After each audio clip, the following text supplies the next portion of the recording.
बांकीपुर विधानसभा उपचुनाव अब अपने निर्णायक दौर में पहुंच चुका है।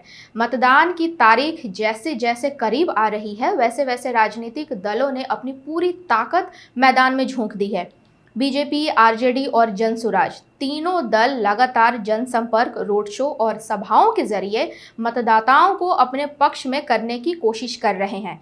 लेकिन इन सब के बीच सबसे बड़ा सवाल यही है कि आखिर बांकीपुर का वोटर किस मुद्दे पर वोट करेगा। आइए हम आपको समझाते हैं विस्तार से। नमस्कार, वॉच न्यूज़ देख रहे हैं आप। मैं हूं आपके साथ प्रज्ञा। चुनाव प्रचार के अंतिम चरण में बीजेपी ने अपने प्रत्याशी नीरज कुमार सिन्हा के समर्थन में पूरी चुनावी मशीनरी उतार दी है। नामांकन के बाद से ही पार्टी के विधायक, सांसद, मंत्री और संगठन के पदाधिकारी लगातार क्षेत्र में डटे हुए हैं। मुख्यमंत्री सम्राट चौधरी, कई वरिष्ठ बीजेपी नेता और एनडीए के सहयोगी दलों के नेता लगातार जनसभाएं और रोड शो कर रहे हैं। केंद्रीय नेताओं के साथ साथ भोजपुरी कलाकार पवन सिंह और सांसद मनोज तिवारी भी चुनाव प्रचार में उतर चुके हैं। दूसरी ओर जनसुराज के संस्थापक प्रशांत किशोर अकेले ही पूरे चुनाव अभियान की कमान संभाले हुए हैं।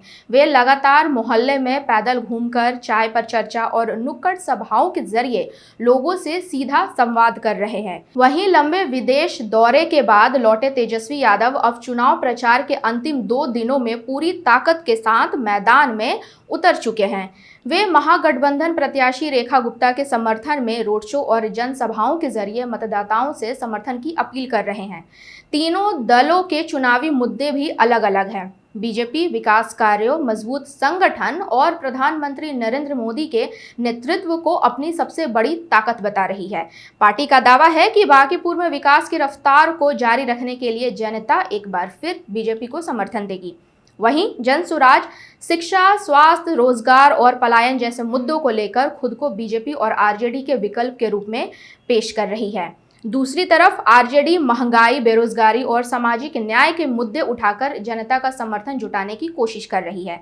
लेकिन अगर जमीनी हकीकत की बात करें तो चुनावी मंचों पर गूंज रहे बड़े बड़े वादों से अलग जनता की प्राथमिकताएं कुछ और। बोरिंग रोड, नाला रोड, दरियापुर, गोला, कदमकुआं और आसपास के इलाकों में रहने वाले लोग आज भी जल भराव, ट्रैफिक जैम, पार्किंग की समस्या और खराब ड्रेनेज व्यवस्था को अपनी सबसे बड़ी चिंता बता रहे हैं।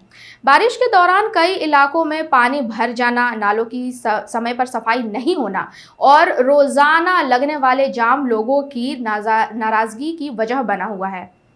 यानी इस बार चुनाव में केवल बड़े राजनीतिक मुद्दे ही नहीं बल्कि स्थानीय समस्याएं भी वोटिंग के फैसलों को प्रभावित कर सकती है। अब देखना दिलचस्प होगा कि बांकीपुर की जनता विकास के दावों, नए राजनीतिक विकल्पों या स्थानीय समस्याओं में किसे सबसे ज्यादा महत्व देती है। 30 जुलाई को मतदान होगा और 3 अगस्त को आने वाले नतीजे सिर्फ एक सीट का फैसला नहीं करेंगे बल्कि यह भी बताएंगे कि राजधानी पटना के इस अहम विधानसभा क्षेत्र का राजनीतिक मूड आखिर किस ओर बदल रहा है। हम आपको अपडेट्स देते रहेंगे, बने रहें वॉच न्यूज़ के साथ।